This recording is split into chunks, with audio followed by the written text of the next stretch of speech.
Bonjour et bienvenue. Alors, j'ai une énergie un peu tranquille aujourd'hui. Coucou Cassandra.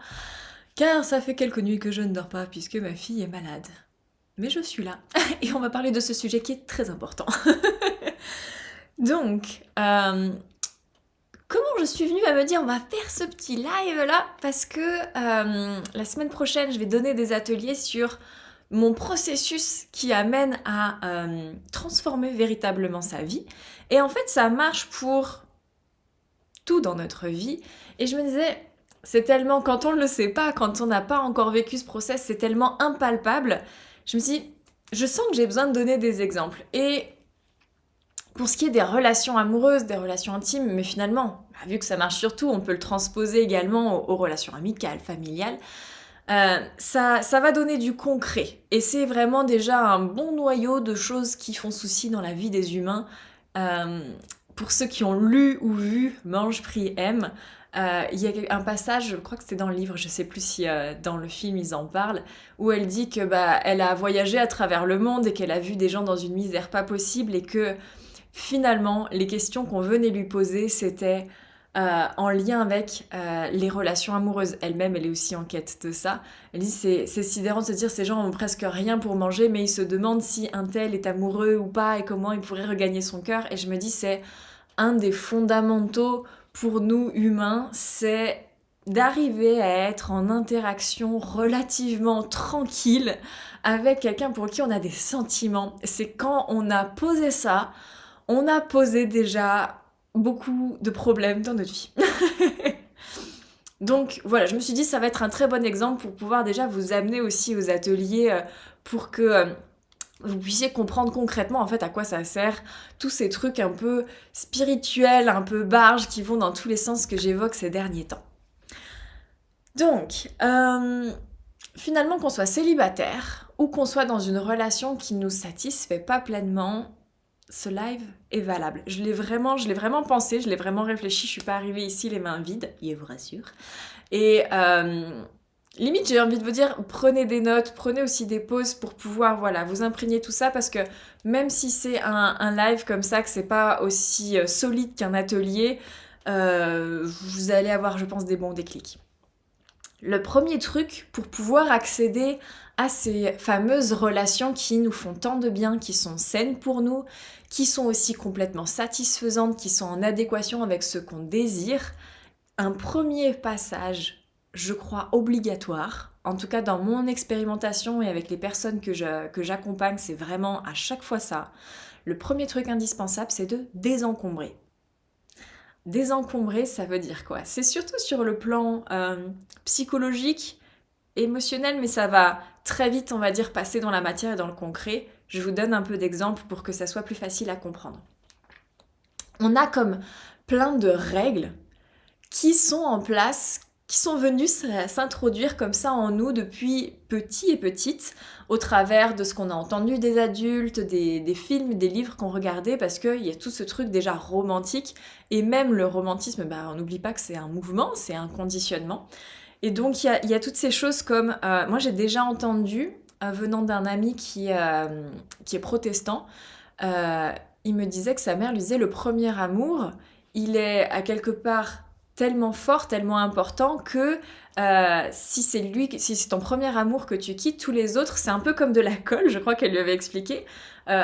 Au fur et à mesure de la vie, que tu rencontres d'autres personnes, ça colle moins. Et ça, c'était une croyance hyper forte pour lui. Alors, je sais pas si... Moi, j'ai jamais entendu ça, mais ma famille n'est pas dans ce schéma de pensée-là. Mais si ça fait partie des choses qu'on a pu vous dire, voilà.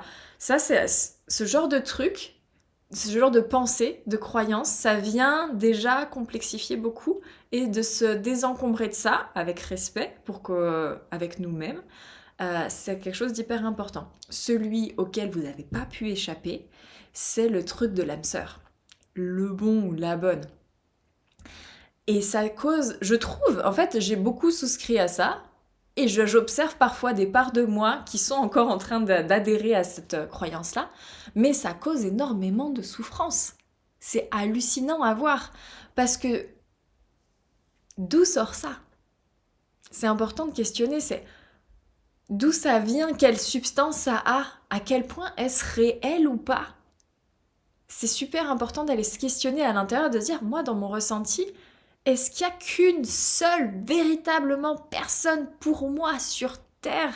Et si je ne la vois pas, ma vie est ratée, ma vie sentimentale est ratée. La pression que ça met sur nos épaules, c'est un truc de dingue. Et donc, c'est important d'aller questionner ce truc d'âme sœur, d'amour de sa vie. Et il y a aussi un autre cas de figure que je rencontre avec ça, c'est les personnes qui ont vécu soit une séparation, soit un deuil, et qui me disent, j'ai déjà été avec mon âme sœur, genre, maintenant, ma vie est cuite, quoi. Ma vie sentimentale, c'est peut être que moins bien. Faut pas oublier qu'on crée avec nos pensées quand même. Alors, je sais que c'est délicat. Je sais que moi, on m'aurait dit à un moment, ça n'existe pas, Jade, l'âme sœur. Je sais même pas. Enfin, moi, je souscris encore un peu à l'âme sœur.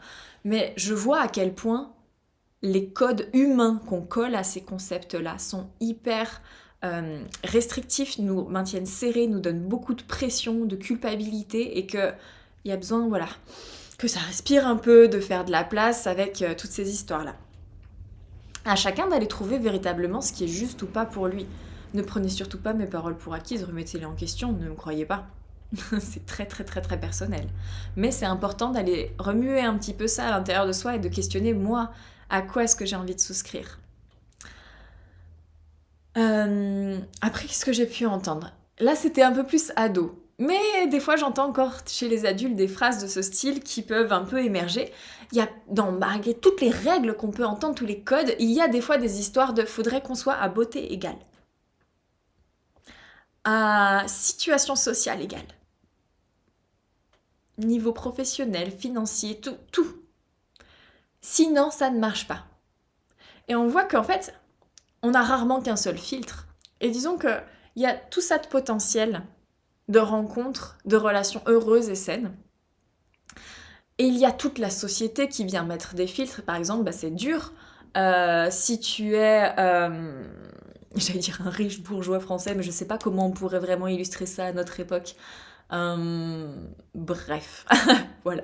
Tu es gestionnaire en patrimoine dans une banque. Et tu vivrais super bien avec une nana issue de la cité qui est assistante sociale. Et bien dans notre culture, c'est dur de faire rencontrer ces deux sphères. Donc il y a déjà ça auquel on peut pas énormément de choses, encore que. Et il y a toutes les croyances qu'on vient rajouter. L'âme sœur, le niveau social, la beauté, toutes les choses qu'on va voir après. On voit que ça fait comme des filtres de plus en plus serrés et il n'y a pas grand monde qui passe au travers. Pour notre esprit en tout cas. Et du coup, ça nous laisse imaginer que les possibilités de rencontrer quelqu'un avec qui ça va, elles sont de plus en plus fines et serrées. Et vous allez voir où je vous amène. En tout cas, on a besoin de faire péter ces filtres-là. Après, je vois aussi des choses qui sont un peu de l'ordre de la superstition ou des croyances. De ce qu'on a vu avant était une sorte de croyance déjà. Mais il y a des trucs que tu as pu observer dans ta vie, si tu as eu plusieurs partenaires, que ça a fonctionné pas avec certains types et bien avec d'autres. Et des fois, tu arrives à des conclusions, on arrive à des conclusions quand on est vraiment face à face avec. Des fois, on se dit du style, non mais moi, ça fonctionne pas avec les bruns. Moi, ça fonctionne pas avec un tel, un truc, un machin, un ça.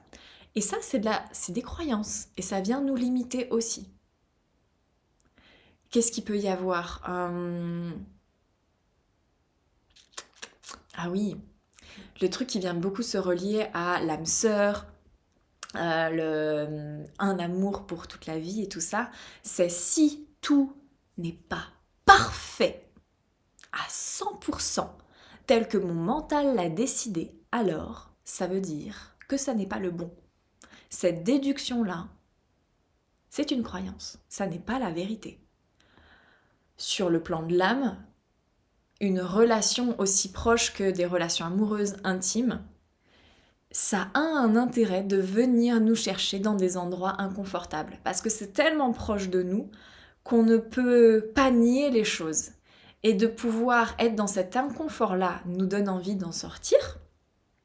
Et donc, ça nous donne un moteur de guérison. Un moteur pour nous donner de l'amour. Parce qu'en fait, nous, humains, si on est tranquille, on veut juste rester tranquille dans notre confort et ne rien bouger. On a besoin d'être un peu dérangé pour bouger. Et pour se donner de l'amour et pour évoluer vers des choses qui nous rendent heureux, aussi, paradoxalement. Ça va, vous me suivez? Ceux qui sont là, n'hésitez pas. Qu'est-ce que j'avais d'autre? Je me suis fait des notes. Ah oui, que tout à l'inverse. Non, alors, avant de finir sur ça. Moi, une de mes croyances à un moment, ça a été que, en fait, j'ai déménagé dans le sud et j'ai rencontré que des mecs très superficiels. À tel point que je me disais, en fait, ça n'existe pas tant que ça, des mecs spirituels. Ou alors, ils sont hyper rares. Et il y a plein d'autres trucs qui décodent. En fait, c'était un peu... J'avais une croyance bizarre comme ça, que c'était soit spirituel et tout un tas de problèmes, soit un humain qui tient à peu près l'affaire, mais qui n'est pas spirituel. Parce qu'en fait, dans ma vie, à ce moment-là, j'avais rencontré quasiment que ça. Quoique non, j'en avais rencontré un, mais c'était spirituel, genre de surface.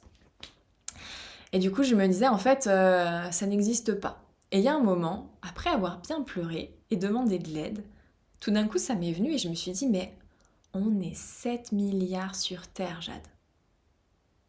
Et tu vas pas me dire que sur 7 milliards de personnes, ok, on enlève les vieillards et les bébés, il n'y a pas un mec, parce que du coup, moi, je voulais un mec, avec qui ça pourrait le faire. Et du coup, ça a ouvert déjà dans mon esprit. Et c'est hyper important, c'est ça que je vous disais, on enlève les filtres. Il faut trouver le moyen de réouvrir. Et moi, je rentrais de Chine à ce moment-là et je me disais, ben, regarde, il n'y a même pas que des Français. Il y a vraiment tout ce globe, Jade. Et ça a fait beaucoup de bien. Et quelques mois plus tard, la fameuse personne est arrivée en plus. Donc, c'est dire l'impact que ça a au niveau de nos croyances. Et donc, au contraire de si c'est pas 100% parfait, ça veut dire que c'est pas la bonne personne pour moi. Donc, quelque part, je vais pas traîner là, je me barre maintenant. Ou je reste dans mon désespoir pour toujours. Il y a aussi l'inverse que je vois très souvent, qui est de rester dans des situations, des relations pourries, et de se dire, ouais, mais de toute façon, faut se contenter de ce qu'on a, et puis bah, sois un peu objectif, t'es quand même pas super canon, t'es quand même pas super intelligente, il y a quand même plein de femmes qui font ci ou ça de mieux que toi. Et donc ça vient restreindre aussi ton champ des possibles. Que ce soit une hyper-exigence ou une hypo-exigence, ça veut dire pas assez pour ceux qui sont pas baignés dans le vocabulaire médical, c'est le même problème. Tu restreins ton champ des possibles. Et vu qu'on crée à partir de nos pensées, tout ce qui n'existe pas hors de notre champ des possibles ne nous arrive pas. Sauf cas extrême divin. Est-ce que vous me suivez? Dites-moi si vous avez des questions déjà à cet endroit-là. Avant que j'enchaîne. Ça a l'air d'aller. Hello. Alors, l'autre cas qui vient encore restreindre, et celui-là c'est à quelque part celui qui m'intéresse le plus parce que c'est celui qui est le plus profond, ça va être tout ce qui est blessure et traumatisme. Parce que si tu as vécu des choses qui étaient douloureuses, ou tu as été par exemple maltraité, ou que tu as été enfant d'une relation où une des deux personnes était maltraitée, trompée, violentée, tous ces genres de choses, mais ça peut être aussi toi que tu as supposé que potentiellement la personne t'avait quitté mais qu'elle avait déjà quelqu'un, tout ça, ça vient créer des blessures en nous.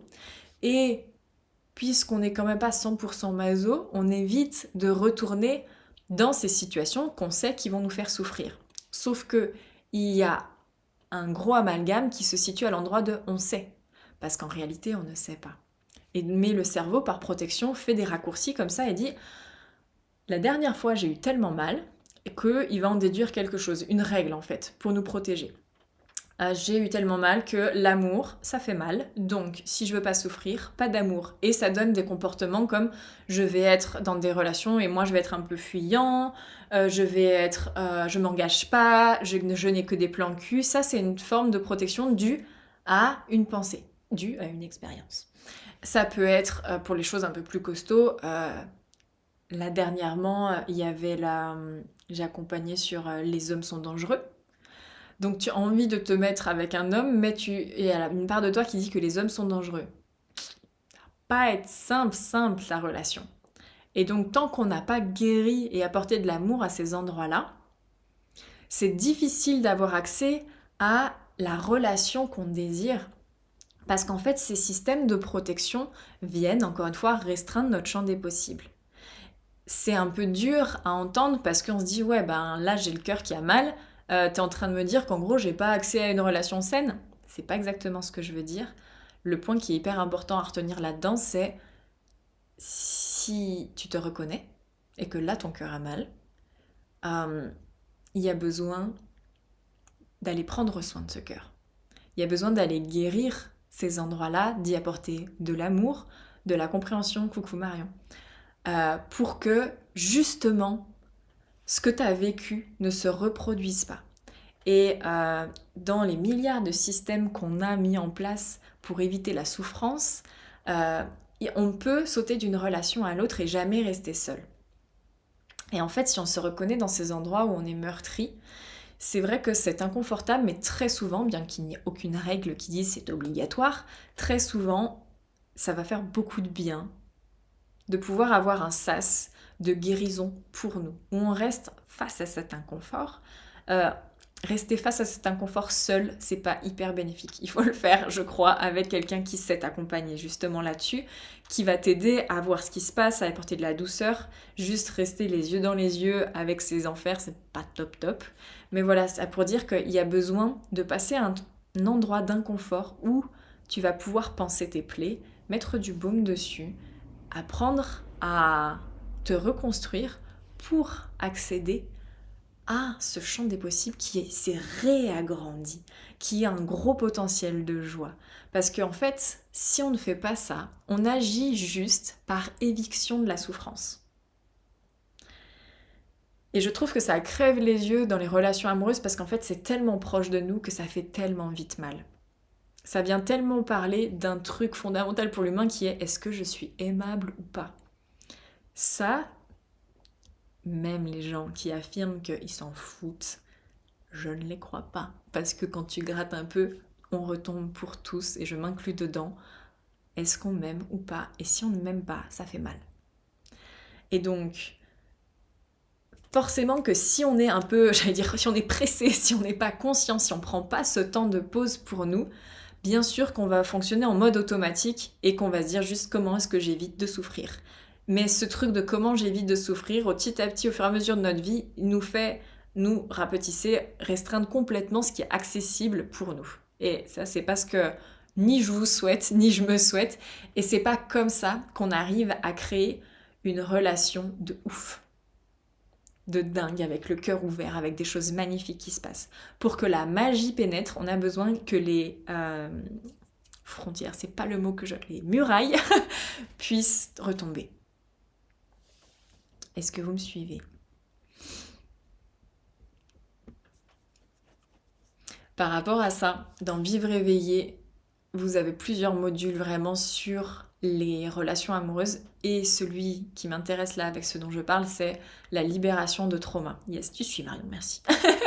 La libération de trauma, c'est quelque chose que moi j'ai introduit vraiment sur le côté de la sexualité parce qu'en fait, hélas, et ça c'est sidérant, mais énormément de femmes, alors trauma, ça peut être bien sûr des viols, mais ça n'est pas que ça. Le fait d'être abaissé, critiqué, tout ça peut créer comme des plus petits traumas, mais en fait qui imprègnent complètement notre comportement. Donc vous avez tout ça dans Vivre éveillé, et en fait ça vient libérer un champ énorme de pouvoir résoudre ces traumas-là, tant sexuels que de absolument toutes sortes de traumatismes. En fait, le traumatisme vient s'inscrire dans le système nerveux, si on est un peu plus proche du corps et un peu moins spirituel, et c'est le système nerveux qui va s'occuper de réguler ce qui est dangereux ou pas. Donc on comprend que le trauma fait exactement ce que je venais de décrire, vient restreindre notre champ des possibles, parce qu'en fait, d'éviction en éviction, on commence à avoir un truc énorme à éviter, et il nous reste tout ça d'espace pour vivre sereinement, tranquillement. Il faut arriver à désencombrer encore une fois, et ça passe dans ma pratique par la libération de trauma. Et c'est hyper puissant et c'est très... Waouh, c'est tellement bénéfique. Ça vient vraiment jouer sur nos émotions. J'ai plein de personnes qui viennent me contacter en me disant « Mais comment est-ce que je peux être moins colérique ?»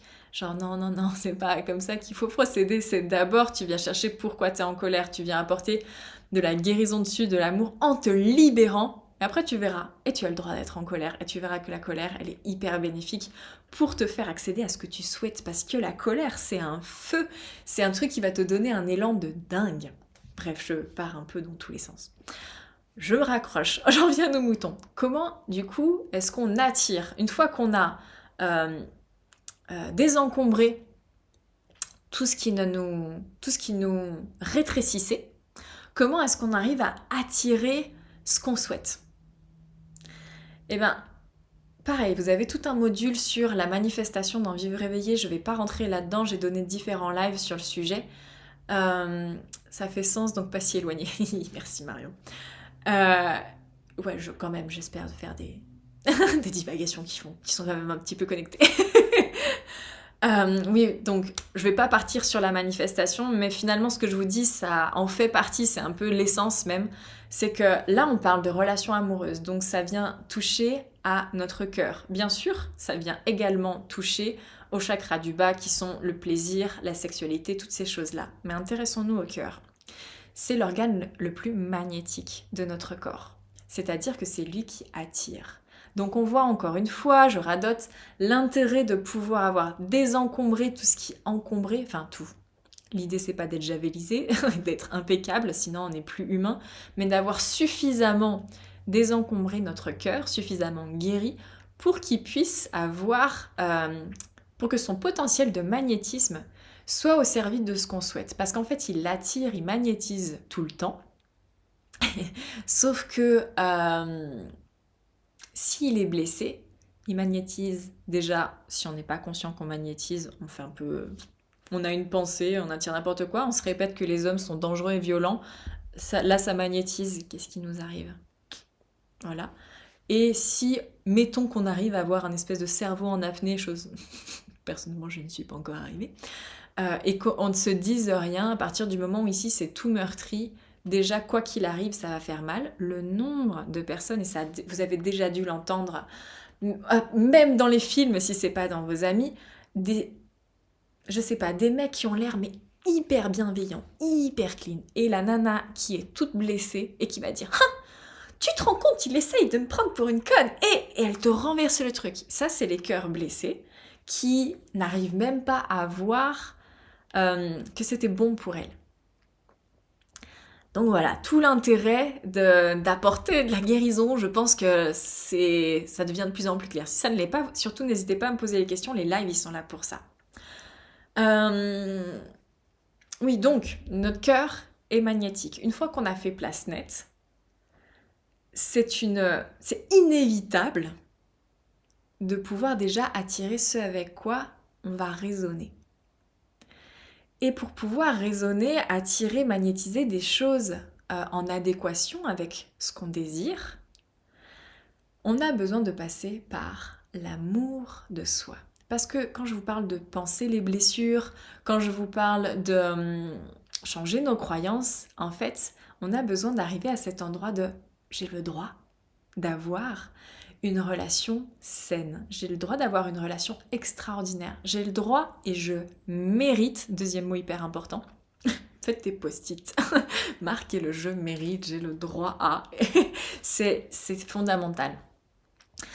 Je mérite, j'ai le droit à ce mec qui va prendre terriblement soin de moi. Et tu peux mettre des détails. Sois précise dans ce que tu réclames. Il m'apporte des fleurs toutes les semaines. Il me dit que je suis belle, il prend soin de moi. S'il y a besoin de choisir entre le travail ou rester avec moi parce que je suis malade, il reste avec moi. Enfin, tu mets tous les détails que tu souhaites. Et en fait, le seul frein à ça, c'est de te dire non, mais c'est pas possible pour moi. Non, mais ça n'existe pas. Et c'est là où c'est terriblement simple. Et quand on le sait, c'est terriblement frustrant. Mais il n'y a que ça qui ferme la porte. Si tu te répètes, il y a des personnes qui vont beaucoup répéter des phrases positives et qui ont cette croyance de mais dans tous les cas, je mérite pas. T'as fermé les portes. Comment veux-tu que ça arrive? On a besoin d'y croire. Pour y croire, on a besoin du coup d'adhérer, on ne trompe pas notre inconscient, on ne trompe pas notre corps. Se répéter des phrases auxquelles on ne croit pas, ça n'a aucun sens.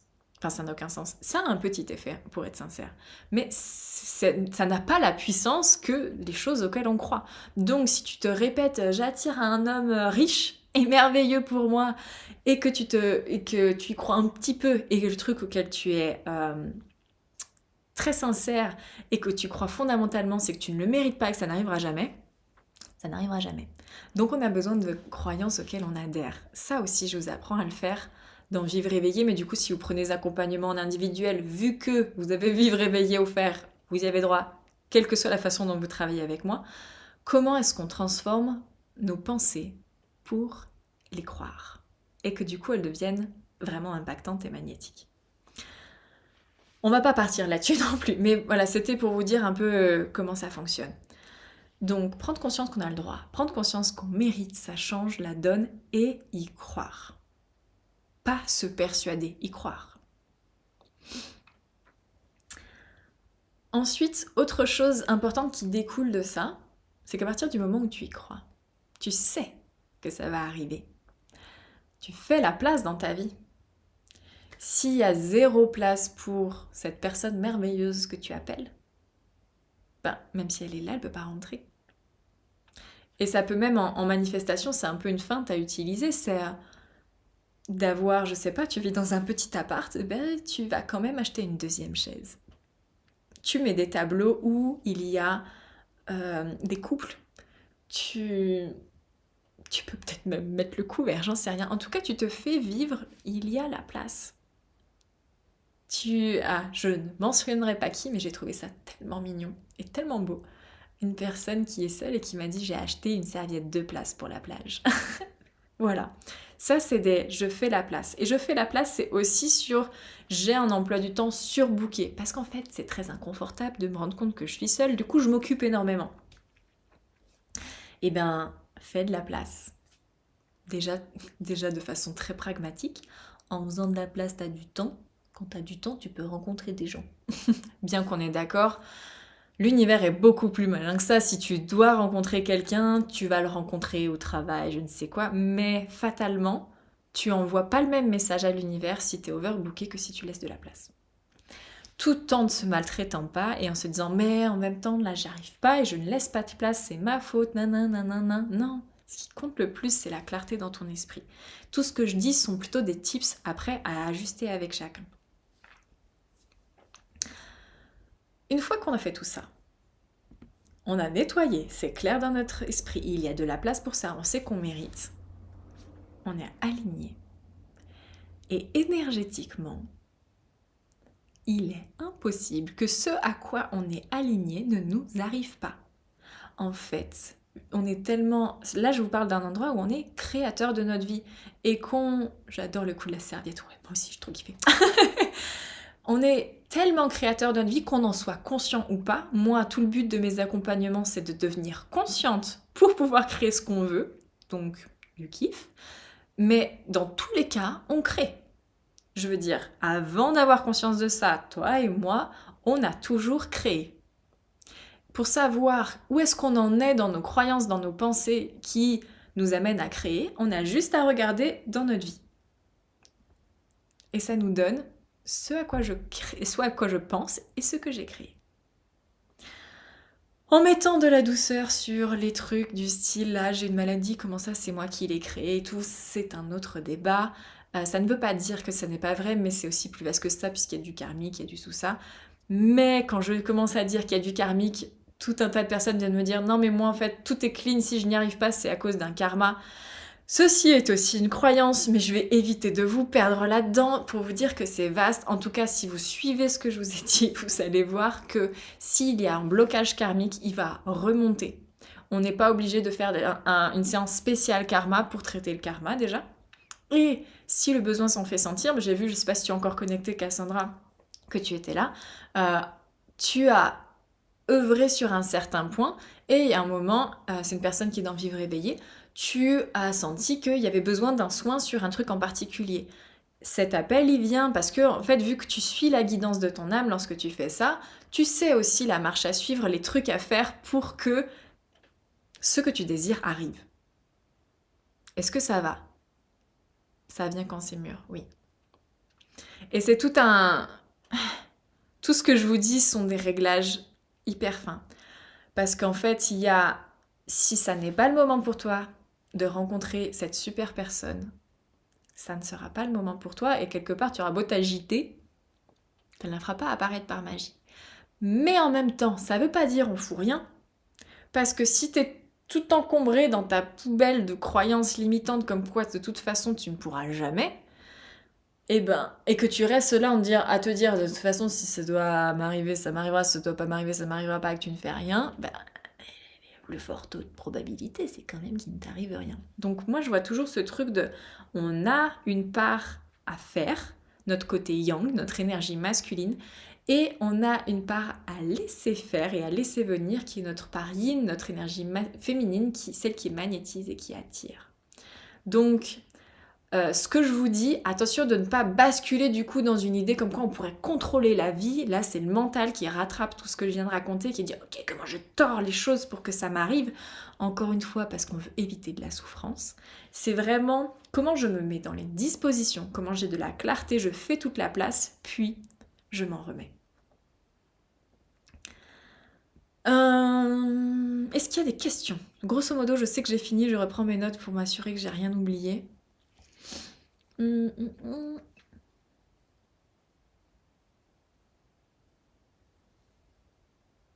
je crois que c'était tout bon. Est-ce que c'est bon pour vous?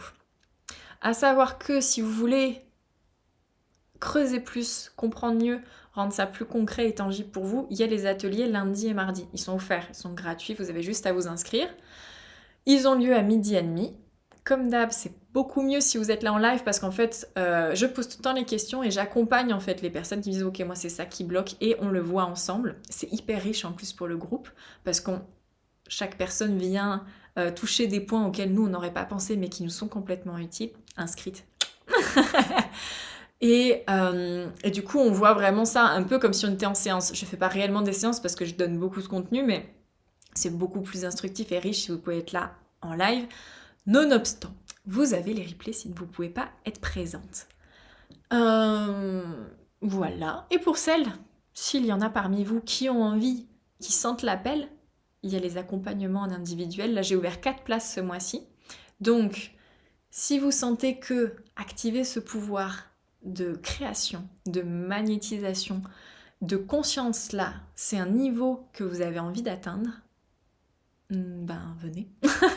Venez, c'est vraiment une expérience qui est profondément transformatrice. C'est vraiment le genre de moment où c'est une pierre blanche dans notre vie, il y a eu un tournant à cet endroit-là. Si vous sentez que à l'intérieur ça réclame, moi je peux que vous ouvrir les bras et les portes parce que je trouve ça juste tellement bénéfique, c'est tellement d'amour que il faut se l'offrir. Voilà. Donc, je ne vois pas de questions, donc je vais vous laisser aller manger tranquillement. Je vous remercie d'avoir écouté ce live jusqu'au bout et pour votre présence, et je vous dis à très bientôt.